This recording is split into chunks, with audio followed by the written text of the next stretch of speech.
안녕하세요. 부동산 선생입니다. 12월 29일 일일 브리핑해 보도록 하겠습니다. 2024는 어렵다. 25는 어렵다. 이런 뉴스들이 계속 나오고 있네요. 예, PF 관련해서 뉴스 내용을 살펴보다 보니까 이렇게 어렵다고 나옵니다. 누군가는 2025년 되면 뭐 공급이 많지 않아서 폭등이다 이런 이야기를 하는데 아직까지 시장 상황은 안정화되었다고 보기에는 이런 것 같습니다. 자, 어제 말씀드렸던 내용 다시 한번 살펴봅니다. 광역시 중에서 하락률 1위 자리를 대구에게 내주고 2위를 하고 있는 부산. 플러스 구경하기 힘들어 보이죠? 자, 몇 가지 뉴스를 가지고 와봤는데요. 왜 집 살 때 안 말렸어요? 말리는 사람들은 얼마든지 많았어요. 근데 하지만 귀 기울여 듣지 않았죠. 40% 폭락, 노도강 이야기가 특히 많이 나오고 있는 것 같고요. 내년 되면 요게 키포인트죠. 네, 스트레스 DSR 도입되는데요. 당장 2월 달이면은 은행권에 주담대 대출 적용되고요. 그나마 이게 총선 전이에요. 총선 지나고 나면 이제 안 봐준다 이거예요. 이금융권도 주담대까지 스트레스 DSR 적용됩니다. 스트레스 DSR이 적용되면 대출 한도가 줄어든다. 대출 한도를 늘려주면 더 많은 빚을 내서 더 비싼 집을 사고 또다시 사고 하는 과정에서 집값이 부풀려질 수 있지만 그것이 상당한 제약을 받을 수밖에 없다. 자, 전세 사기 우려로 아파트로 사람들을 다 몰아넣었죠. 그럼에도 불구하고 아파트의 매물은 전월세 매물은 늘어만 가더라. 희한합니다. 정부에서 나서서 해결할 수가 없는 문제. 한국은행에서는 또 앓는 소리 합니다. DSR 적용 범위를 넓혀야 한다. 스트레스 DSR로 부족하다. 그래서 여러 가지를 쭉 살펴보면요. 건들 만한 게 별로 없어요. 그나마 건드렸을 때 가장 파급력이 큰 것 무엇이냐? 전세자금 대출이죠. 요것도 만지작 만지작거린다는 뉴스가 나오고 있어요. 요 댓글을 딱 보고 무릎을 탁 쳤습니다. 총선 전에 터져줘야 세금으로 살려주겠지 하는 90살 영감님의 생각 아닌가요? 네, 태영건설 관련해서 창업주가 나타났다. 이런 거 있죠. 뭐 군대에서 있을 때 행군하다가 보면요. 잠깐 쉬는 시간 되면은 누가 먼저 담배를 핍니다. 누가 먼저 담배를 펴요. 그러면은 뭐 한두 명 따라서 눈치를 보면서 담배를 피기 시작해요. 그러다가 뿌연 연기가 꽉 차기 시작하면은 이제 뒤늦게 담배를 피려고 주섬주섬 나서는 사람이 있으면은 일갈 소등하라고 그 담배 끈하고 이야기 나오면서 이 뒤에 사람들 펴보지도 못하고 괜히 욕만 얻어먹는 이런 경우가 생겨요. 지금 일단 선빵으로 일단 나서라. 그러면 구제 받을 것이다. 야, 이 노련합니다. 이 연륜에서 우러나오는 이 노련함. 그러니까 정부는 곧바로 대응 조치를 바로 취해주죠.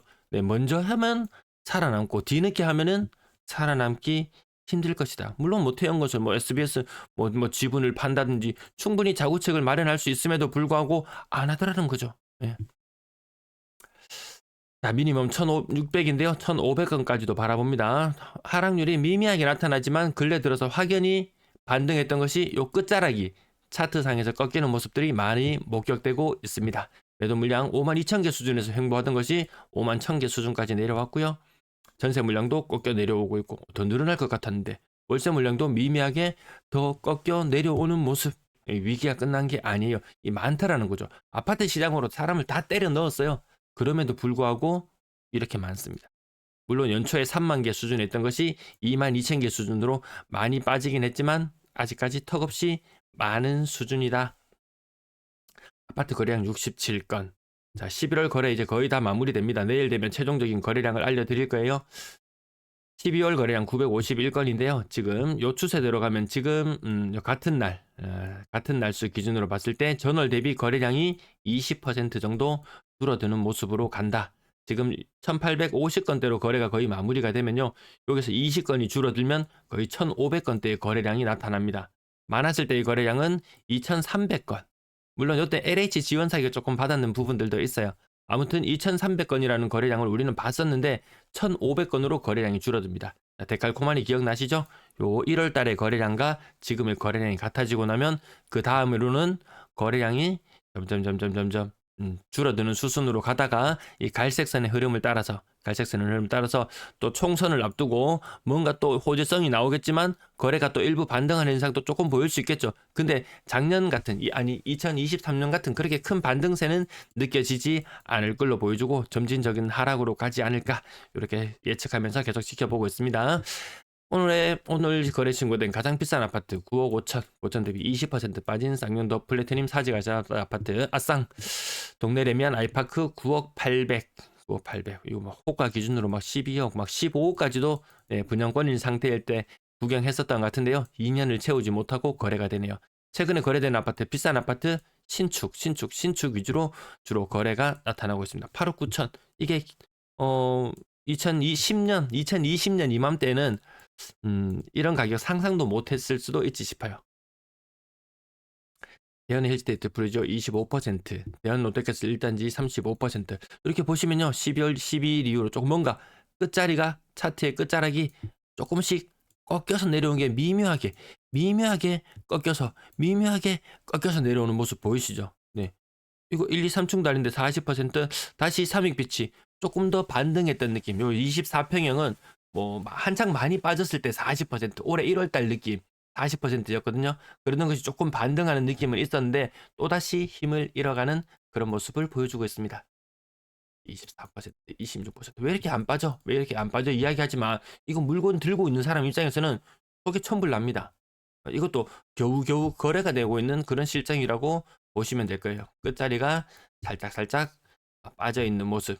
올해 나중에 돈보 사이트로 보면 더 확연히 눈에 더 띕니다. 6억 이상 아파트도 30% 이상 하락하는 거래들 점점 눈에 띄기 시작하고요. 35%, 26% 숫자만 보면서 감만 익혀도 지금 내가 산다면 부산 지금 한 평균적으로 28% 정도 하락하는 느낌이에요.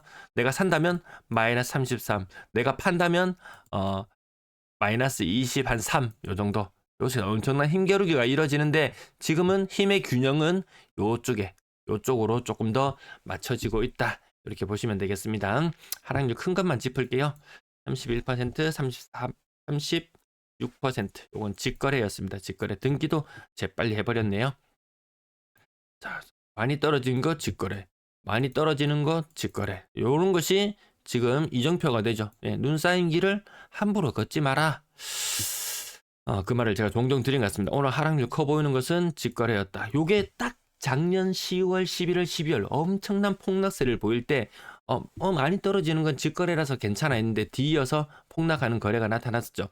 근데 그때처럼 그렇게 급격하게 많이 폭락하는 모습까지는 보여주지 않을 거예요. 그때는 제가 누타 말씀드리다시피 처분 조건 때문에 울며 겨자 먹기로 처분하는 것이 많았는데 그때는 그런 금매가 나왔다면은 지금은 자영업자발 이런 금매들이 마찬가지로 나올 수 있다. 근데 이거는 이제 자영업 잘 안 되고 이렇게 되면 빚이나 이런 문제, 청산이나 이런 문제들 때문에 처분 조건보다는 더 버틸 힘은 있지 않을까. 근데 요건 좀 지켜봐야 됩니다. 더 지켜봐야 됩니다. 분명히 파급력이 클 수밖에 없다. 자영업자들요, 멀쩡한 집에 살고 있어요. 근데 장사를 하다 보니까 이게 사업이 잘 안 돼요. 이게 그러면 워크아웃, 워크아웃을 한다고 한번 생각해 봅시다. 자, 그러면 이 사람이 어떻게 합니까? 자구책으로 집을 팔고 막 전세로 가고 월세로 옮기고 이 난리 작동을 지기잖아요. SBS 이거 팔면은 태형 문제 해결되겠죠. 근데 이거 나라에서 얘들은 구제해줘요. TY라고 적어야 되나요? 네. 기업들은 망하면 구조해주지만 얘들은 안 해준다. 트럼프 전 미국 대통령이 했던 이야기 있죠. 뭐 3억 빚내서 망하면 이거 개인이 망하는 걸로 끝내지만 한 3조 정도 빌려서 망하면은 나라에서 온갖 지원책을 다 해줄 수밖에 없다. 사기를 쳐도 크게 쳐먹는 놈들은 뭐 괜찮고 뭐 그런 느낌이 있었습니다. 지금 뭐 어디나 다 그런 식으로 흘러가는 것 같습니다. 자, 안거래대금 다 빠지고 있고요. 회복 못하고 있고요. 뚝뚝뚝뚝 이렇게 뚝뚝 하는 충격 마찬가지로 나타나고 있다는 부분 살펴봐야 되겠고, 싼 아파트들만 많이 거래되고 비싼 아파트 뚝뚝 거래 충격 많이 왔습니다. 지금 거래가 지금 한 66% 정도 거래 신고되었다고 보면 됩니다. 요거 300건 아니 200건 아래로 떨어질 수 있다라는 부분, 거래 비중도 줄어들었고요. 분양권 9건의 거래, 분양권 거래도 별로 시원치 않죠. 뭐 프리미엄이 많이 빠졌다고 해도 웬만한 신축 가격이면 그 인근에 도로 하나 건너서 정말 조금 구축 한 10년 차 이상 넘어가는 이런 거 두 채 살 돈이 나오니까 돈 많은 분이야 뭐 새 거 항상 좋은 거 이렇게 선호할 수 있겠지만 대다수는 그렇지 않다. 높다라는 부분. 예, 암만 아파트 시장으로 몰아붙여도요. 맞죠? 아까 뉴스에도 나왔었잖아요. 암만 아파트 시장으로 몰아붙여도 모두 다 전세 시장으로 뛰어들 수 있는 건 아니다. 아파트 월세 선호하는 비중은 여전히 높다라는 부분. 선호한다기보다는 자금력이 딸리면 월세로 간다든지 기회를 보고 간다든지 뭐 여러 가지 경우의 수는 있겠지만 어쨌든 뭐 빌라, 오피스텔 시장이 전세 시장이 다 위태롭다고 해서 모두 다 아파트 시장 전세로 들어갈 수 있는 부분은 아니더라라는 부분. 이 부분 오늘 여기까지 마칠게요.